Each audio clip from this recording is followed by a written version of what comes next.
மனைவி தனக்கு மட்டுமே சொந்தம் என்று நினைக்கக்கூடிய ஆண் வர்க்கம், கணவனை எந்த ஒரு பெண்ணும் ஏறிட்டு பார்த்து விடக்கூடாதுன்ற ஒரு பொசசிவ்னஸ்னு சொல்லுவாங்க, அந்த சூழல் பெண்களுக்கும் உருவாகும். இந்த ரெண்டு இணைப்பு சேர்த்து பாலமாக அமைக்கிறதுன்னா இந்த மூலிகைகள் தான்.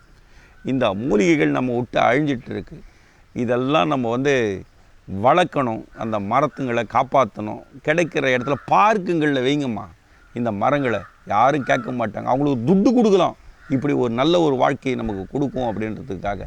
சிறந்த செல்வங்கள் பெருகும். ஒரு இப்போ ஒரு 20-40-30 வருஷத்துக்கு முன்னாடி பார்த்தீங்கன்னா ஒவ்வொருத்தரும் 5 குட்டி 10 குட்டி போட்டவன் இருப்பான்.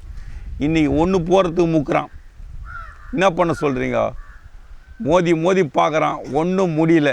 இவருக்கு என்ன பண்ணுவார்?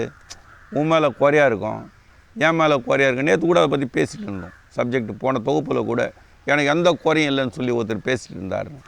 அது மாதிரி இவன் முக்குறான் ஒரு குட்டி போடுறதுக்கு, 10 குட்டியை சாதாரணமாக போட்டு போயினேன்ட்டான் அவன்.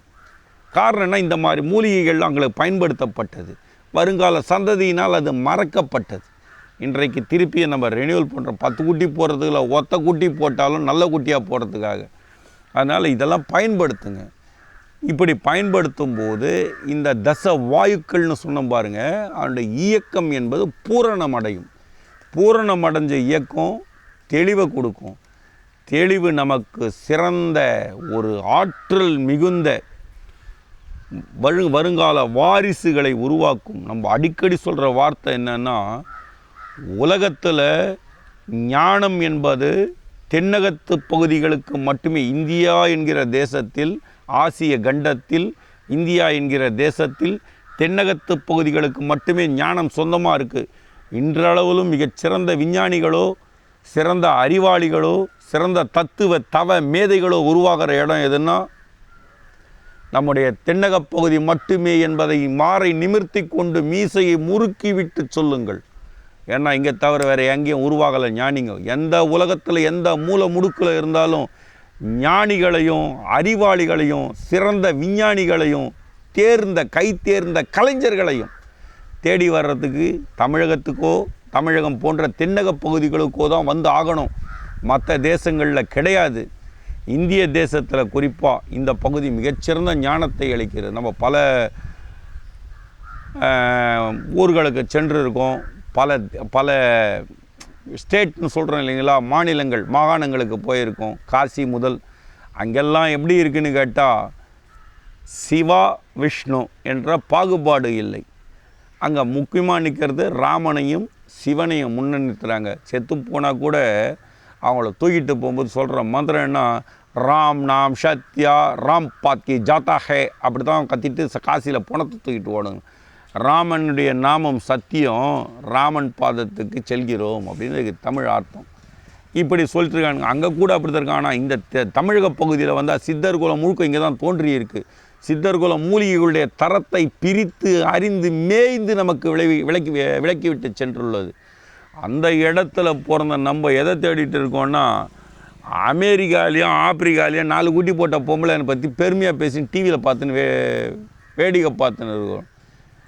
வீரியமும் விவேகமும் மிகுந்த இந்த தென்னக பகுதியுடைய ஆற்றலும் அறிவும் இன்றைக்கு மடிந்து கொண்டு இருக்கிறது. காரணம், மூலிகைகளை நாம் மறந்த காரணத்தால், அதை விஷம் நினச்சி வெட்டி வீழ்த்திய காரணத்தால். அதுதான் நமக்கு செல்வத்தை கொடுத்தது, அதுதான் நமக்கு ஆற்றலை கொடுத்தது, அதுதான் நம்முடைய ஆராய்ச்சியை ஊக்குவித்தது. இன்றைய நாளில் உலக அளவில் நாசா என்று சொல்லக்கூடிய ஒரு விஞ்ஞான கூடத்தில் கூட தென்னக பகுதியை சேர்ந்தவர்கள் தான் ஒரு இயக்கத்தையும் இயக்கி ஒரு கிரகச்சார் இதுக்கும் விளக்கம் கொடுத்துட்ருக்காங்க.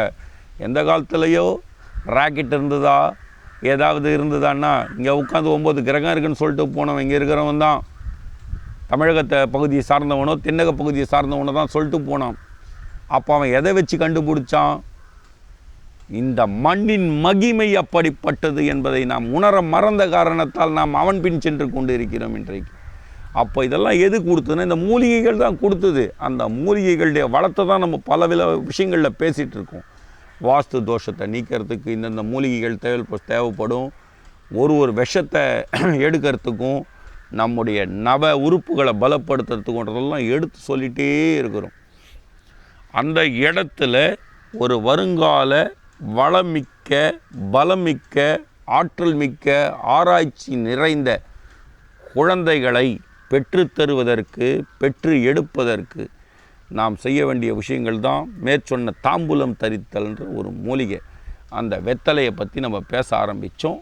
விளக்கங்கள் 2 சப்ஜெக்டாக ஓடிட்டுருக்கு. வெத்தலையை பார்த்திங்கன்னா இறந்தவருடைய வாயில் வைப்பாங்க சுருட்டி.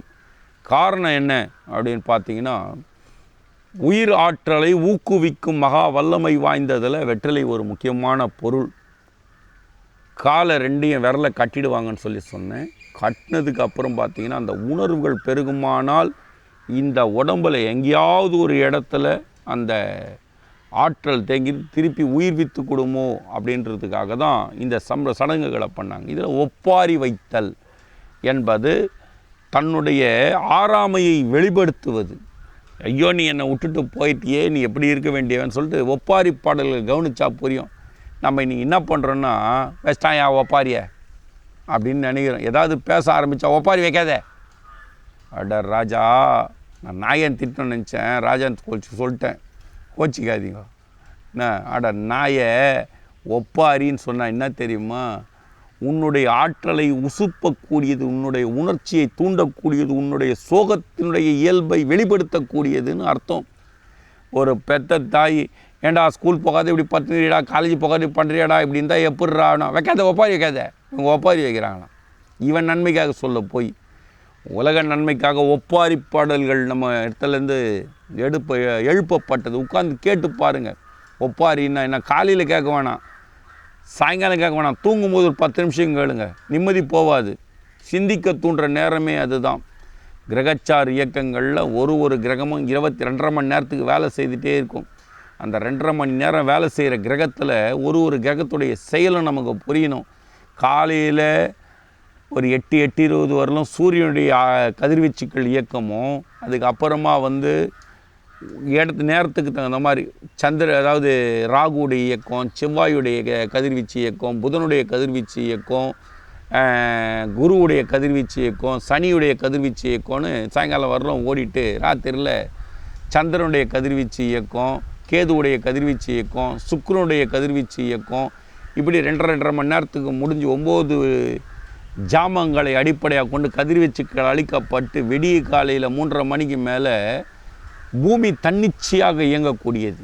அதுக்கு அதுக்கு கிரகச்சார இயக்கம்ன்றத பிரம்ம முகூர்த்தம், படைப்பிற்கு காரணமான நன்னாள் ஒரு நாளும் அப்படின்றதால விடிய காலையில் ஏந்துருங்கன்னு சொல்கிறோம். நம்ம காலைல 9-10 மணிக்கு எழுப்பினாமா, என்னம்மா காலங்காத்தால் எழுப்பின்னு இருக்கிற, ஒரு 10 மணி இவருக்கு எப்படி இருக்குன்னா அதிகாலை 4 மணி போல், அதிகாலை 10 மணிக்கு எழுப்புறிய, 12 மணிக்கு எழுப்பினா ஏமா மிட் நைட், இப்போ ஒரு 6 மணிக்கு எழுப்பினா மிட் நைட்டில் எழுப்புறியான்னு கேட்குறான். அந்த பிரம்ம முகூர்த்தத்துடைய இயக்கத்தை நம்ம பூரணமாக உள்ளே வாங்கணுன்றதுக்கு அதிகாலை எழும் பழக்கம் தேவைன்னு வந்தது. அப்போது ஒரு ஒப்பாரி என்கிற ஒரு பாடலை இரவு தூங்கும்பொழுது கேட்டு பாருங்கள். அந்த கருத்தோடு ஒன்றி போங்க. கண்ட விஷயத்தையும் காதில் தீ பிடிக்க முத்தம் கொடுக்கணுமா, இதை கேட்குறதுக்கு நம்மளால் முடியுது. வாய் பயிராயிடாதான்னு கேட்டாக்கா கோச்சிக்கிறான்.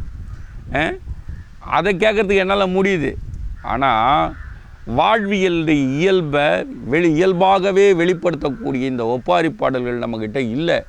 ரொம்ப ஒரு விஷயத்தையும் பெற்ற சுமந்த மாதத்தில் இருந்து, கரு உருவான காலத்தில் இருந்து, பெற்றெடுத்ததுலேருந்து, அதுக்கு பால் ஊட்டி வளர்த்ததுலேருந்து, அந்த குழந்தைக்கு சோறு ஊட்டுனதுலேருந்து, அந்த குழந்தை புள்ள பெற்றுக்கினதுலேருந்து போகிற வரையிலும் இந்த குழந்தை என்னென்ன பண்ணுதுன்றதை எடுத்துரைப்பு தான் ஒப்பாரி பாடலுடைய தன்மை. ஒரு பயிரை விளைவிக்க குலவையாக பாடுறாங்க அந்த பாடலை. குலவை பாடல்னு பேர், தெம்மாங்குன்னு பேர். எல்லாத்துலேயும் இந்த இசை என்பது ஒன்றி நம்முடைய உயிரோடு பின்னி பிணைந்ததாக இருக்குது. இதை உணர முடியல நம்மளால். இதன் காரணமாக வாயுக்கள் இயக்கம் தடுமாறுகிறது. இந்த வாயுக்கள் இயக்கம் தடுமாறும் பொழுது இந்த குழந்தை பிழைக்குமா அப்படின்னு பார்க்கறதுக்காக தான் அந்த வெற்றிலையை கொடுத்து அந்த ஆன்மாவின் அடர்வை தடுக்க முயலுகிறார்கள். உள்ளே இருந்து திருப்பி இது ஏந்து வரணுன்றதுக்காக. அதுக்காக ஒப்பாரியும் பாடுறாங்க. கடைசியில் முடியல. அப்போ என்ன பண்ணுறாங்க, 2 அரிசியை போட்டு பாலை ஊற்றி பார்க்குறாங்க, தொண்டையில் சிக்கி ஏதாவது உயிர் வந்துடுமா அப்படின்னு. அப்பவும் இல்லைன்னா சரி முடிஞ்சு போச்சு, ஒரு மூக்குக்கிட்ட ஓட்டை போட்டு போர் போட்டு பொச்சிருவோம் அப்படின்னா சில இதுக்கு பிற்காலங்களில் எரியூட்டப்படல் இப்படி இப்படியோ வந்துடுச்சு. இந்த இயக்கங்கள்லாம் இப்படி ஓடிட்டு இருக்கும்போது இந்த ஆன்மா வெளியேறும் இடம் அப்படின்றத நம்ம எப்படி பிரிக்கணும்னா, மலத்வாரம் வழியாக வெளியேறினா இயற்கை எய்தினார், அதாவது இயற்கை எழுதினார். ஜலத்வாரம் வழியாக அந்த விந்து சக்தி வெளியேறினா ஆன்மா விந்து சக்தியாக வெளியேறும். அந்த இடத்துக்கு பேர் என்ன கொடுக்குறான்னா இயற்கை எய்தினார், சயின்ஸ் எழுதினார் அப்படின்னு கொடுத்துட்டான். அதே பிடரி வழியாக வெளியேறினா குழகொழுப்பு தன்மை இந்த இடத்துல தொட்டால் தெரியும். காலமாதல், கண்கள் வழியாகவோ மூக்கு வழியாகவோ காது வழியாக வெளியே சிவலோக பதவி அடைந்தார். உச்சந்தலையில் கை வச்சு பார்ப்பாங்க குழகொழுப்பு தன்மை இருக்கான்னு. அந்த இடத்துல கைலாய பதவி அடைந்தார், போர்டு போட்டு விட்டாங்க ஒவ்வொரு இடத்துலையும். காலமானார், இயற்கை எய்தினார், வைகுந்த பதவி அடைந்தார், சிவலோக பதவி அடைந்தார், கைலாய பதவி அடைந்தார் அப்படின்னு 5 நிலைகளில் இதை முடித்து நம்ம கதையை முடித்து 13 நாட்கள் கழித்து கர்ம காரியங்கள் ஈடுபட நாம் செல்லும் பாதை எது என்பதை நம்ம தொடர்ந்து பார்ப்போம். ரொம்பவும் இதை பேசுறது நல்லா இருக்காது, பேசாத இருந்தாலும் நல்லா இருக்காது. இதுக்கு கருட புராணம் அப்படின்னு ஒன்று கொண்டு வந்து என்னென்ன சொல்ல வருது, அந்த இடம்லாம் உண்மைதானா, இந்த மாண்டவியல் தத்துவம் என்பது சரியான நிலையில் தான் போய்கொண்டு இருக்கிறதா, நாம் மரணத்திற்கு பின் அடைய வேண்டிய நிலை என்ன, அதற்கு மூலிகைகள் எத்தகைய பங்கை நமக்கு அளிக்கின்றன, நம்ம எவ்வாறு வழிநடத்துகின்றன அப்படின்றத தொடர்ந்து நம்ம பார்ப்போம்.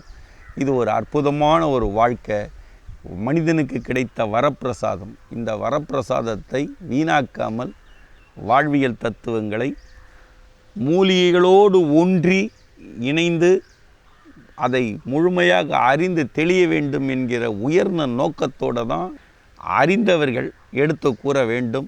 பல அறிஞர்கள் இருக்காங்க, தெளிவான முறையில் எடுத்து சொல்கிறத விட சிறந்த விஷயம் எதுவுமே கிடையாது. ஏன்னா புஸ்தகத்தில் எழுதியிருக்கிறத படிச்சுட்டு ஒப்பிக்க நம்ம தேவையே கிடையாது. அவனுக்கு அது தெரியும், நெட்டை தட்டினா எல்லாம் வருதுன்னா புரியும். ஆனால் அந்த உள் விளக்கங்கள் என்ன கூற வருகின்றன, சாஸ்திர சம்பிரதாய சடங்குகள் என்ற இடத்துல அவைகளுக்கு, அந்த சாஸ்திர சம்பிரதாய சடங்குகளுக்கு மூலிகைகள் எந்த வகையில் துணை போகின்றன என்பதையும், வேதங்கள் கூறும் பாதையையும், மனிதன் நடக்க வேண்டிய நல் நெறிகளையும் பல பெரியவங்க சொல்லிகிட்டே வந்திருக்காங்க. இன்றைய நாளில் இன்றைய ஜெனரேஷன் மக்கள் தொகைக்கு தகுந்த மாதிரி எடுத்து சொல்ல வேண்டிய ஒரு நிலையும் நமக்கு இருக்க தான் செய்யுது. கடமை. ஒரு ஞானம் என்பது தெளிவை எடுத்து உரைப்பவன் ஞானி என போற்றப்படுகிறான். அதில் மெய்யை உணர்ந்தவன் மெய்ஞானியாக திகழ்கிறான். முக்காலம் அறிந்தவன் மகானாக வாழ்கிறான். படைத்தவன் மகரிஷி ஆகிறான். பேரில் இல்லை பட்டம் மகரிஷின்னு வச்சுக்கிறதால ஒருத்தன் மகரிஷி ஆகிட மாட்டான். அந்த இடத்த பிடிச்சவனுக்கு மட்டும்தான் அது சொந்தம். அதனால் இது இப்படி இல்லை, ஒரு டாக்டர்னு போட்டுக்கிறதால டாக்டர் ஆகிட போகிறதில்லை. இப்படி தான் ஒரு இயக்கமும். அதனால் இதை தொடர்ந்து சந்திப்போம், சிந்திப்போம் என்று கூறி நன்றி கலந்த வணக்கம் பாராட்டி விடைபெறுகிறோம். நன்றி, வணக்கம். அடுத்த தொடர் சந்திப்போம்.